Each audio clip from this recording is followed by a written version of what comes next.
그럼 언니 참 슬프게도 비효율의 대잔치죠. 기분 좋겠어요? 해이해져서 교수님만큼 파고 파도 정말 어렵게 나와라 막 이렇게 계속 해가 뜨더라고. 기로가 빠져 있더라고. 시험지를 받고 내 눈은 텍스트를 읽고 있지만 쓸모없는 사람이었나. 나이 되게 많은 것 같은데. 안녕하세요. 지난번에 찍었던 영상을 2편으로 나누어서 올리려고 했는데 후반 영상에 문제가 생겨서 이렇게 한 달 만에 다시 찍게 됐습니다. 부분 한번 말씀드리고 바로 본론으로 들어가도록 할게요. 자, 다음 세 번째 시험 기간입니다. 먼저 이 시험 기간은 어느 정도가 적당하냐? 저는 4주를 추천합니다. 4주보다 미리 준비해도 어차피 기억을 다 하지 못하더라고요. 그리고 너무 길게 시험 기간을 잡으면 학기 중에 쉼이 너무 없어서 정작 시험을 볼 때 저는 조금 힘들더라고요. 우리 좀 쉬어야 다시 달릴 수 있잖아요. 그래서 저는 4주가 적당하다라고 생각을 해요. 그럼 언니, 조금 더 짧게 임팩트 있게 2, 3주 하는 건 어때요? 누구보다 효율성을 중요시하는 저로서는 더 짧은 게 좋긴 한데 4주보다 짧으면 조금 리스크가 있어요. 왜냐면 꼭 시험 기간에 과제나 레포트나 뭐 조모임 이런 게 많더라고요. 특히 저는 프로젝트가 많은 수업을 들었기 때문에 아시겠지만 조모임은 비효율의 대잔치죠. 그래서 생각보다 시험 기간에 뭐 레포트 내고 PPT 만들고 발표 준비하고 하다 보면은 공부할 시간이 그렇게 많지 않아요. 그런 요소들을 최대한 다 고려해서 저는 4주가 적당하다라고 생각을 합니다. 그럼 이 4주 동안 공부 계획을 어떻게 짜야 하느냐? 우리 다 알다시피 시험이라는 건 IQ 테스트가 아니에요. 누가 머리가 더 좋으냐를 따지는 게 아니라 누가 더 성실하냐를 평가하는 거죠.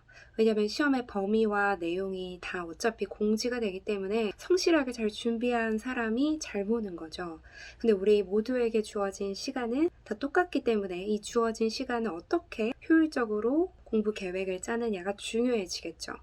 저에게 맞는 공부 방법, 공부 계획을 말씀드릴 텐데 저랑 비슷한 분들을 한번 들어보시고 활용해 보시면 좋을 것 같아요. 저라는 사람은 초반에 좀 의욕이 넘치고 에너지가 넘치지만 저질 체력이라 좀 뒷심이 부족해요. 그래서 저는 시험 계획을 짤 때 시험 일정상 가장 마지막에 보는 시험부터 역순으로 공부를 시작을 합니다. 저는 늘 마지막 시험을 생각보다 잘 못 보더라고요.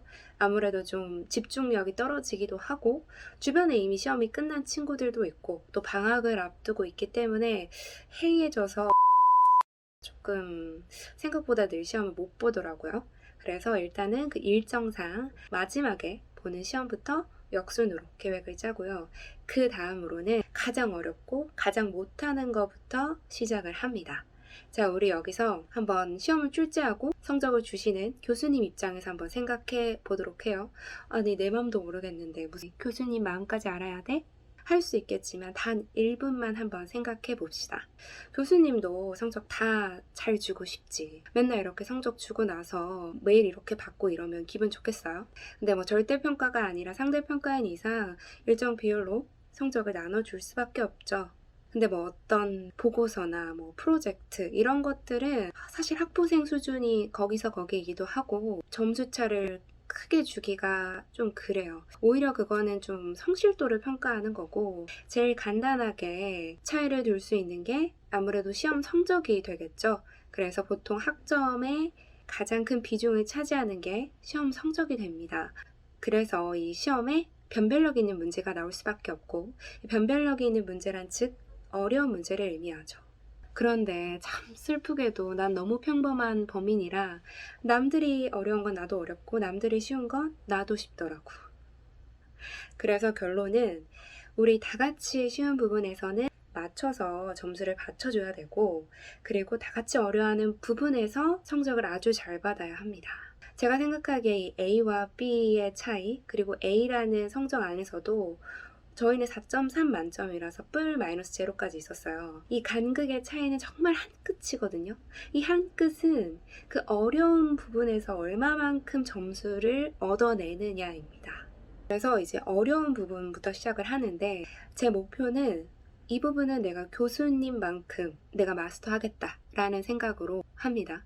그래서 파고 파다가 정말 지구 내해까지 부셔서 어떨 때는 내가 이 정도까지 했는데 시험 정말 어렵게 나와라 라고 빌 정도로 정말 열심히 팠는데요. 그렇게 어려운 부분에서 점수를 잘 받았던 게 이제 성적을 잘 받을 수 있었던 비결이었던 것 같습니다. 자, 다음으로 네 번째, 바로 시험 당일입니다. 짧지 않은 시간 동안 준비해 온 걸 잘 꺼내려면 이 컨디션 관리와 멘탈 관리가 굉장히 중요합니다. 먼저 첫 번째로 컨디션 관리랑 신체적인 걸 얘기를 하고 싶어요. 쉽게 말하자면 잘 먹고 잘 자는 것을 의미하죠. 말은 쉬운데 참 어렵죠. 사실은 과수석을 처음 할 때는 2주 동안 잠을 못 잤어요. 아예 2주 생으로 잠을 못 잔 건 아니고 학교를 왔다 갔다 할 때 이동할 때 1시간, 2시간 정도 쪽잠을 자긴 했었는데 정말 한 학기 동안 공부만 했거든요, 그때는. 그러니까 너무 아까운 거지. 그래서 집에 와서 자고 공부를 해야 되는데 늘 자고 일어나면은 시간이 모자라더라고요. 그래서 다 하고 자자 했던 게 공부를 하다가 보면 이렇게 계속 해가 뜨더라고. 그때 너무 힘들었어서 시험이 다 끝나고 나니까 5kg가 빠져 있더라고. 그때는 진짜 열정도 체력도 대단했죠. 그래서 그때 이후로는 절대 그렇게 하지 않고 자야 하는 그 수면 시간을 꼭 지키도록 노력을 합니다. 일단 잘 자는 부분에 대해서는 이 정도는 자야 버퍼링 없이 잘 쓸 수 있더라, 실수 없이. 그래서 각자에게 맞는 그 수면 시간을 지키는 게 굉장히 중요하겠죠. 잘 자는 방법에 대해서는 검색하면은 많이 나오죠. 저한테 잘 맞았던 방법은 아로마, 멜라토닌이 들어간 음식들, 이런 것들이 저한테는 좀 효과가 있었어요. 평소에 조금 찾아가면서 자기에게 잘 맞는 수면 요법들을 알아두시는 게 좋겠죠. 요새는 수면을 도와주는 유튜브의 영상들도 굉장히 많더라고요. 그런 것들도 들어보시면 좋겠죠. 그리고 잘 먹는 부분에 대해서 저는 좀 헤비한 걸 먹으면 화장실을 자주 가야 돼서 그래서 좀 위에 부담이 안 가는 죽이라든지 그리고 앉아서 공부할 때 쉽게 먹을 수 있는 열량이 높은 초콜릿, 캐러멜, 캔디, 틈이 먹으면서 열량을 보충해 줬습니다. 각자에게 잘 맞는 음식들을 찾아서 이제 섭취를 해주시면 되겠죠. 다음으로 멘탈 관리입니다. 시험 당일날 아침이 되면은 어느 정도 점수는 정해져 있죠. 근데 이제 나와의 싸움인 거지. 최대한 실수를 줄이고 했던 만큼이라도 잘 뽑아내는 게 참 중요하죠. 그래서 이 멘탈 관리는 이 정신적인 부분을 얘기를 할 텐데 여유라는 한 단어로 좀 설명이 가능할 것 같아요. 그래서 첫 번째, 고사장에 먼저 가라는 거죠. 보통은 수업을 듣는 강의실에서 시험을 보지만 가끔은 시험을 보는 공간이 바뀌기도 하죠. 미리 꼭 가시기를 바래요. 저는 예전에 시험지를 받고 알았던 적이 있어요. 다행히 바로 앞 강의실이어서 크게 문제가 없었지만 내가 컨트롤 할 수 있었던 건데 그렇게 여러 가지 요소에 의해서 당황하게 되면은 실수로 이어지게 되더라고요. 우리 이런 요소는 최대한 없애는 게 좋으니까 시험을 보는 공간은 미리 꼭 가는 걸 추천을 합니다. 그리고 시험 당일에도 고사장에 2시간 정도는 일찍 가는 걸 추천을 해요. 그래서 먼저 가서 각자 선호하는 자리들이 있죠. 앞자리가 될 수도 있고 창가가 될 수도 있고 이게 뭐가 중요하냐 할 수도 있겠지만 급하게 가서 남는 자리에 앉았는데 의자 삐그덕 된다든지 책상이 막 흔들린다든지 이런 불편한 요소도 굳이 만들 필요가 없겠죠. 그래서 시험 보는 날 2시간 일찍 가서 뭘 하냐, 선호하는 자리를 선점하고 지금까지 공부했던 것들을 펀으로 놓는 겁니다. 잘 모르거나 처음 보는 것들 말고 내가 굉장히 열심히 했던 것들 위주로 펼쳐놓는 거예요. 저 같은 경우에는 열심히 준비한 시험은 더 떨리기도 하더라고요. 근데 이렇게 펼쳐놓으면 사실 눈에 안 들어와요. 내 눈은 텍스트를 읽고 있지만 머리로는 잘 들어가지 않아요. 근데 내가 제일 열심히 했던 노트가 될 수도 있고 강의 자료가 될 수도 있고 이런 것들을 눈앞에 펼쳐두면 뭔가 위안이 되더라고요. 내가 이렇게까지 열심히 했는데 내가 열심히 했던 시간들에 대해서 좀 안정감을 찾을 수 있기 때문에 혹시 조금 시험 전에 뭘 해야 될지 모르겠다 하시는 분들은 이 방법도 추천을 합니다. 그리고 보면서 단기 기억을 좀 이용하는 것도 좋죠. 뭐 7가지 요소 이런 것들은 시험에 서술형으로도 많이 나오니까 사실 이거는 뭐 수백 번 달달달달 외웠죠. 근데 이제 앞 글자만 이렇게 외워서 까먹지 않도록 그런 것들 이제 표시해 놓고 단기 기억을 이용해서 외워두는 것도 좋겠죠. 마지막으로 내적 평안, 이너피스에 대해서 얘기를 할 거예요. 특히 이렇게 시험을 보러 이동을 할 때 딱히 공부할 수가 없죠. 뭐 녹음한 강의록을 듣는 것도 좋겠지만 마음이 편안해지는 멜로디 그리고 힘이 되는 가사들이 있는 노래를 들으면서 가면은 확실히 좀 마인드 컨트롤이 잘 되는 것 같더라고요. 그리고 스트레칭도 추천을 합니다. 이걸 컨디션 관리에 넣어야 하지 않냐라고도 생각을 했었는데 사실은 정신적으로 굉장히 많이 도움이 되는 것 같아요. 그래서 공부를 할 때 많이 쓰는 뭐 목이나 팔이나 허리 좀 스트레칭을 해주는 것이 참 마음에도 정신적으로도 많이 도움이 됐던 것 같아요. 그리고 이제 모든 것들을 다 집어넣고 시험지를 기다릴 때 있죠. 이때 정말 뭘 해야 될지 모를 텐데 저는 이때 명상이나 기도를 추천을 합니다.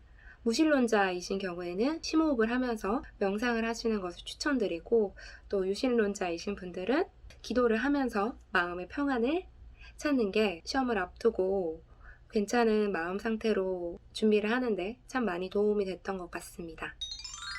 자, 이렇게 해서 총 4단계에 걸쳐서 연대에서 과 수석하는 방법에 대해서 제 경험을 바탕으로 얘기를 드렸습니다. 사실 얘기를 다 하고 보니까 좀 흔한 얘기가 아니었나 싶기도 한데요. 이걸 매일매일 꾸준히 한다는 게 사실은 또 참 어려운 일이죠. 예전에 탑모델 한예진 씨가 이 운동에 대해서 이런 얘기를 한 적이 있어요. 인생에 있어서 일도 사랑도 내 뜻대로 할 수 있는 건 아무것도 없더라. 오로지 내 의지대로 할 수 있는 건 내 몸밖에 없는데 특히나 이 몸 만들기는 만져지고 눈으로 결과가 보이기까지 하니까 운동밖에 남는 게 없다 라고 얘기를 하면서 이 몸 만들기의 중요성에 대해서 얘기를 했고 많은 분들이 자극을 받았었죠. 근데 저는 시험 공부도 마찬가지라고 생각을 해요. 물론 타고난 유전자, 피지컬은 무시 못합니다. 공부를 하기에 유리한 좋은 IQ, 그리고 뭐 공부를 할 때 도움이 되는 성격들은 분명히 이점이 됩니다. 근데 타고난 거를 이제 와서 바꿀 수 없잖아요. 하지만 우리가 투자한 시간만큼 결과는 절대 배신하지 않습니다. 제가 살면서 좋은 대학을 나오고 공부를 열심히 했던 것들이 그렇게 많은 도움을 줬냐라고 하면은 글쎄 잘 모르겠어요. 하지만 좀 제가 힘들었을 때 저를 좀 지켜주는 버팀목들이 되어줬거든요. 저도 한 해 한 해 나이를 먹어갈수록 정말 인생이 내 맘 같지 않다라고 많이 느끼는 것 같아요. 그러니까 나이 되게 많은 것 같은데 좋은 날이 있으면 나쁜 날도 있죠. 그리고 이렇게 힘든 때를 잘 보내는 게 참 중요한 것 같아요. 왜냐면 좋은 날은 또 반드시 오니까. 어느 날은 집에 돌아오는 길에 정말 자존감이 바닥을 치면서 내가 이렇게 쓸모없는 사람이었나 정말 우울해지는 날들이 있습니다. 그럴 때 저를 붙잡아줬던 것 중에 하나가 바로 연대에서 과 수석했던 경험이었어요. 어떤 그 수치나 타이틀이 아니라 내가 정해진 기간 동안 짧게는 4주, 길게는 한 학기라는 서너 달, 제 대학 시절이라는 시간 동안 내가 정말 내 모든 걸 바쳐서 피와 땀을 흘려서 정말 열심히 노력을 했고 목표한 어떠한 결과를 이뤄냈다는 그 사실이 내가 그래도 아예 쓸모없는 사람은 아니구나. 내가 이때는 참 괜찮은 사람이었지. 내가 이렇게 빛났던 시절도 있었지. 저의 마지막 그 자존감을 지켜주는 정말 소중한 경험이 되어주었습니다. 그래서 앞으로 많은 시험을 앞두고 있는 학생분들, 또 인생에 있어서 힘든 시기를 겪어내야 하는 이 영상을 보시는 많은 분들, 우리 자기 자신을 사랑할 수 있는 그런 소중하고 가치 있는 경험들을 앞으로 함께 많이 할 수 있기를 바랍니다. 지금까지 긴 영상 봐주셔서 감사합니다.